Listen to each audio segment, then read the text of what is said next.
For the better part of 40 years, there have been dozens of scandals ending with the infamous suffix "gate."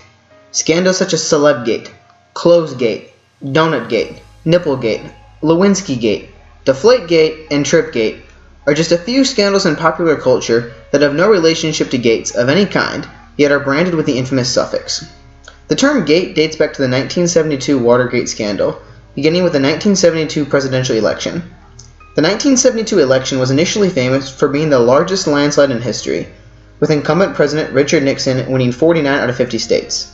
However, the years after the election became smeared in scandal. Evidence began to circulate that Nixon's re-election campaign had spied on their Democratic rivals in the Watergate Hotel. Over the course of 2 years, the Nixon administration's stance shifted from abject denial to outright shame, ending with the resignation of sitting President Richard Nixon. In post-war America, Richard Nixon was a household name. He'd been involved in politics since the 50s, serving first as a congressman from California, and then as vice president in the Eisenhower administration. After an unsuccessful presidential run in 1960, Nixon ran again in 1968, and won handsomely.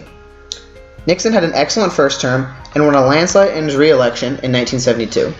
However, scandal rapidly overtook the election. Nixon's campaign committee secretly installed wiretaps into the rival Democratic campaign headquarters in the Watergate Hotel. Over the following months, reporters and government investigations probed the Nixon administration for information.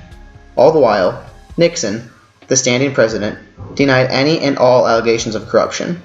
He even aggressively stated in a news conference that he welcomed the scrutiny, defiantly proclaiming, "Well, I'm not a crook. I've earned everything I've got." However, Nixon was a crook. Nixon professed innocence in his knowledge over the initial break-in and the preceding cover-up. However, at a Senate investigation hearing over the alleged break-in, a Nixon aide spilled the beans. Nixon was involved. The president had used his executive powers to inhibit FBI investigations. In addition, Nixon ordered the harassment of political activist groups calling for his impeachment. A sticking point in Nixon's legal battle was the so-called White House tapes. The tapes recorded conversations within the Oval Office and were automatically activated when someone spoke. Few people in the White House were aware of their existence.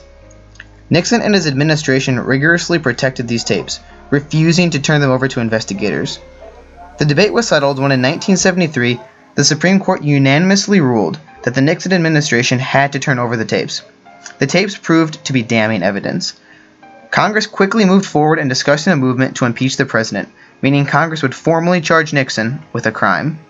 Nixon, who initially believed the administration could wait out the scandal, began contemplating resignation. Overall, the tapes proved ruinous. They provided legal evidence that Nixon had used his executive powers in an attempt to cover up the investigation. Rather than be impeached, go through a trial, and further besmirch the office, Nixon resigned. His resignation letter was only one sentence long, and simply said, "I hereby resign the office of the President of the United States." Nixon and the Watergate scandal will forever live in infamy. Nixon remains the only president to resign. His resignation and the scandals surrounding it shattered the American people's trust in government and led to the election of Democratic outsider Jimmy Carter in the 1976 presidential election. To Nixon's credit, he spent the remainder of his life serving as a mentor and as a warning sign. He shared his wealth of knowledge with the subsequent presidents and was even pardoned by President Ford. Nixon himself stated that he was merely a man doing his best, who ultimately came up short by daring greatly. Nixon's resignation set the precedent that no one, not even the president, is above the law.